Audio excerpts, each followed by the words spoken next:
Hello engineers, आज हमारे site पे लेआउट हो रही है और आपको इस वीडियो से मैं आपको प्रॉपर एक बताऊंगा कि लेआउट कैसे होती है और लेआउट क्या होती है और कैसे किया जाता है। ये सारी चीज़ों के बारे में आज डिस्कस करूंगा मैं आपके साथ। जैसे कि आप देख सकते हैं, ये जो हमारी प्लान आपको दिख रही है, ये हमारी सेंट्रल लाइन लेआउट है।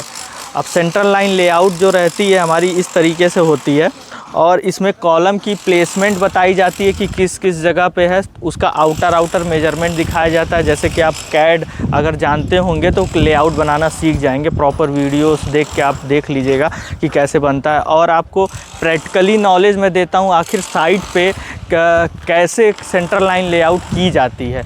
तो आप जैसे कि क्या होता है कि सबसे पहले हमारी मैप के अकॉर्डिंग इसमें देखा जाता है हमारी आउटर बाउंड्री कितने बाई कितने की है। वो आउटर बाउंड्री की मेजरमेंट करते हुए, जैसे कि अगर कोई डायगोनल प्लॉट होती है, थोड़ी तिरछी होती है, तो उससे पहले हम लोग के लैंग्वेज में बोला जाता है गुनिया काटना। ठीक है, तो गुनिया काटने का मतलब ये होता है कि आप प्रॉपर आउटर की या कोई भी एक फेस बाउंड्री लेके वहाँ पे मार्किंग कर दीजिए और इस वाले दीवार पे आके लगाने के बाद फिर उसके बाद क्या किया जाएगा कि आपको मेजरमेंट करना पड़ता है। मेजरमेंट इन द सेंस कि जो भी आप अगर यहाँ से यहाँ धागा बांधते हैं तो यहाँ पे एक तरफ से आप 3 फीट और एक तरफ से 4 फीट, और अगर डायगोनल मेजरमेंट करेंगे तो 5 फीट आनी चाहिए। और 5 फीट अगर डायगोनल मेजरमेंट में आ जाती है तो इससे क्या होगा कि आपकी प्रॉपर जो रहेगी ये वाली वॉल जो रहेगी हमारी, जो भी आप जिससे गुनिया निकाले वो सीधी हो जाएगी। फिर देन आप उसके बाद ये करिएगा कि जो भी हमारी लेआउट में मेजरमेंट दी रहेगी तो वो प्रॉपर एक मेजरमेंट, अगर इस मेजरमेंट के देखा जाए कि 9 फीट 1 इंच है तो 9 फीट 1 इंच इधर से, 9 फीट 1 इंच इधर से आप मार्किंग करते हुए आपकी बैक साइड में चले जाइए। क्योंकि इस प्लॉट की बदगुनिया जो ज़मीन है हमारी तो वो पीछे की तरफ है, तो वो सारी दीवारें मैं सीधी कर दिया और जितनी भी बदगुनिया है वो मैं आपको पीछे वाली एरिया में रूम में मैं दे दिया हूँ। ठीक है, इसी तरीके से प्रॉपर आप मार्किंग करने के बाद फिर उसके बाद आप देख सकते हैं आउटर बाउंड्री पे हर जगह आपकी मार्किंग वाइट कलर की चूने से मार्किंग दिखाई देगी।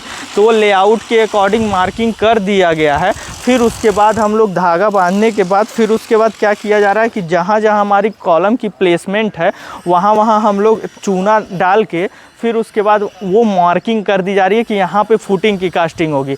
अब वो तो मार्किंग बन गई। अब जैसे आप देख सकते हैं यहाँ पे ये मार्किंग बन गई। अब ये मार्किंग यहाँ पे हमारी कॉलम है। अब कॉलम को फिर उसका क्या है कि फुटिंग की साइज़ क्या है, तो आपको फुटिंग डिटेल से वो साइज़ में मिल जाएगी।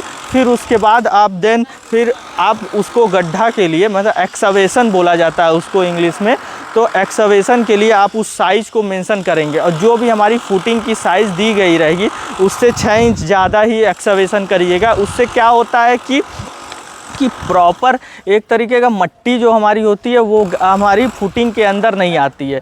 तो इंजीनियर्स हमेशा ये सारी चीज़ों को ध्यान देते हुए मार्किंग करते हुए पहले मार्किंग कराइए और प्रॉपर बदगुनिया काट के ही मार्किंग कराइए। क्या होता है कि जब एक्सकवेशन हो जाती है और फिर मार्किंग बाद में होती है तो कॉलम की प्लेसमेंट चेंज हो जाएगी। फिर उसका प्लिंथ की आप अगर उसको तरीके को बांधते हैं तो वो क्या होगा कि एक दूसरे से क्या होगा, कॉलम प्लेसमेंट हट जाएगी तो फिर उसको आपको जॉगलिंग करनी पड़ेगी, सरिया तिरछा करना पड़ेगा, तो वो बहुत ही गलत रहेगा। तो इंजीनियर से सारी चीज़ें जानिए, सीखिए और अच्छे से अच्छे क्वालिटी में आपका और आपके अपने घर का और अपने क्लाइंट का घर मजबूत बनाइए। धन्यवाद दोस्तों।